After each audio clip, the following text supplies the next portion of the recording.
एक दिन की बात है। ओरासीमा तारो नाम का एक व्यक्ति अपनी माँ से कहता है कि माँ, शाम को मैं जरा लेट से आऊंगा, आज मछली पकड़ने मैं दूर तक जाऊंगा। माँ ने दबी आवाज में कहा ठीक है, और वो अपना जाल लेकर समंदर किनारे चला गया। वहां पे उसकी नाव थी। वो नाव को लेकर जाने ही वाला था कि उसने देखा कि कुछ लोग एक कछुए को पकड़कर उसको मार रहे हैं। ओरासीमा तारो जो था वो दिल का बड़ा सच्चा इंसान था। उससे किसी का दर्द देखा नहीं जाता था।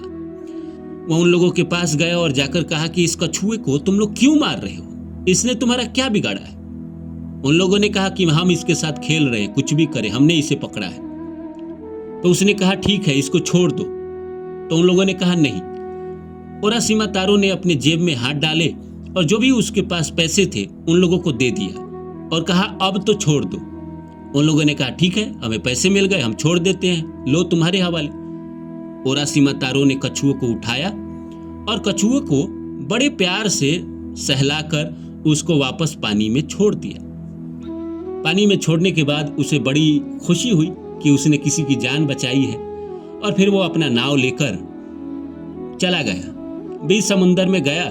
उसके साथ कुछ साथी भी थे, लेकिन अचानक से तूफान आ गया। तूफान आ गया तो उसके साथी पीछे रह गए और ये दूर तक आगे निकल गया। मछली उसको मिल नहीं रहे थे, इसलिए वो बीच समंदर में चला गया था, लेकिन तूफान की वजह से वो फंस गया। अब उसने इंतजार करना शुरू किया कि ये तूफान थमे तो हम अपने घर वापस लौटे। तभी अचानक से कहीं से आवाज आई कि ओरासीमा तारो, हमारी रानी तुम्हारा धन्यवाद देना चाहती है। बीच समंदर में अचानक ऐसी आवाज सुनकर ओरासीमा तारो अचानक घबरा गया कि ये कौन है, कहीं भूत प्रेत तो नहीं है। लेकिन कोई वहां था नहीं। फिर उसने नीचे देखा तो एक कछुए की आवाज आई।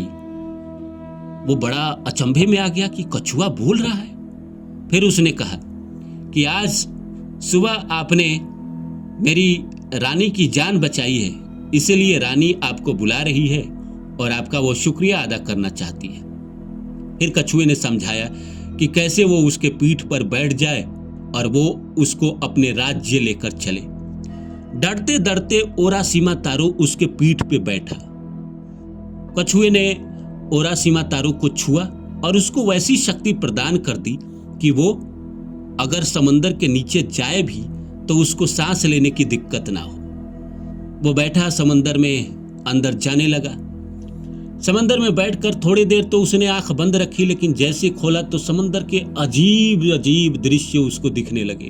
वो सुंदर सुंदर मछलियां दिखने लगी।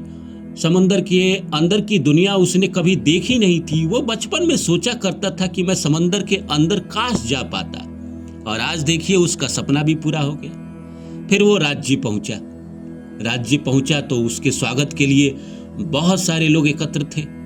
कछुए ने कहा कि आप अब नीचे उतर जाइए। जैसे वो नीचे उतरा तो उसके पैर पानी में धंसे नहीं। वो अचंभे में आ गया। बड़े ही भव्य महल और बहुत सारे लोग स्वागत के लिए खड़े थे। वो वहां पहुंचा, लोगों ने उसका स्वागत किया। स्वागत करने के बाद उसको अंदर लेकर गए।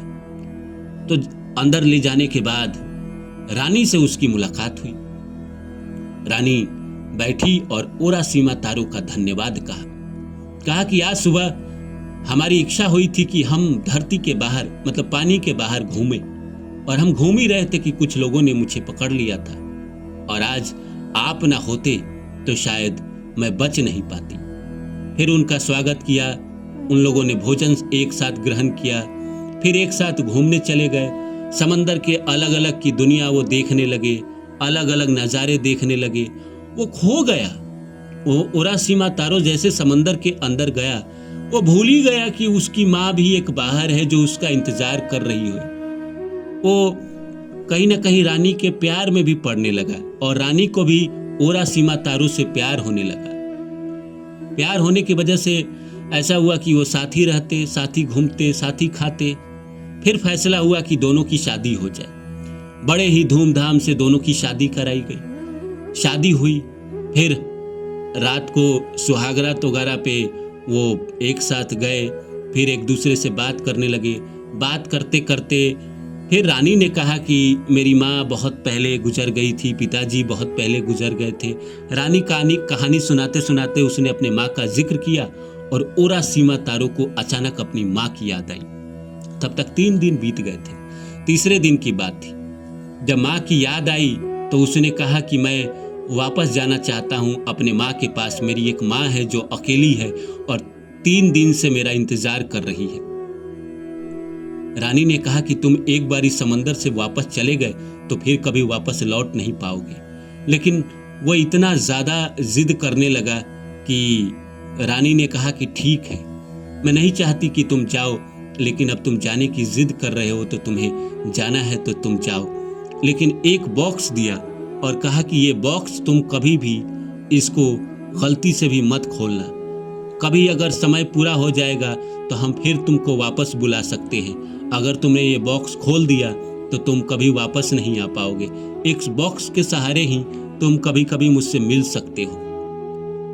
फिर वो मछली पे बैठा और समंदर के बाहर आ गया। बाहर आने के बाद उसने जो दृश्य देखा वो देखकर दंग रह गया। वो देखा कि बड़ी बड़ी बिल्डिंगें बन गई है, कहीं झोपड़पट्टी नहीं दिख रही है।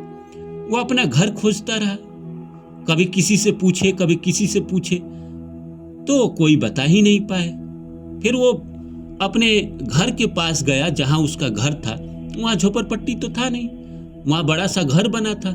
दरवाजा खटखटाया तो वहां से कोई और निकला। उसने फिर पूछा कि यहाँ एक बूढ़ी औरत थी ऐसी ऐसी ऐसी। तो उसने कहा किसकी बात कर रहे हैं? बहुत पहले हमने एक कहानी सुनी है कि एक मछुआरा था ओरासीमा तारो। वो अपनी माँ को छोड़ के एक दिन समंदर में गया था और समंदर उसको खा गया, वो लौटा ही नहीं। लेकिन ये बात तो करीब 300 साल पहले की है। 300 साल पहले? मैं तो 3 दिन पहले गया था। वो हताश हो गया, निराश हो गया। उसे समझ में ही नहीं आया कि हुआ क्या। वो तो 3 दिन पहले यहां से गया था, उसकी माँ भी ठीक थी। और फिर उस औरत ने बताया कि उसका जब बेटा चला गया कई महीने तक वो बूढ़ी औरत इंतजार करती रही। फिर बेटे के शोक में वो भी एक दिन इस दुनिया से चली गई। फिर किसी ने उसको ये जमीन बेच दिया। वो समंदर किनारे वापस गया।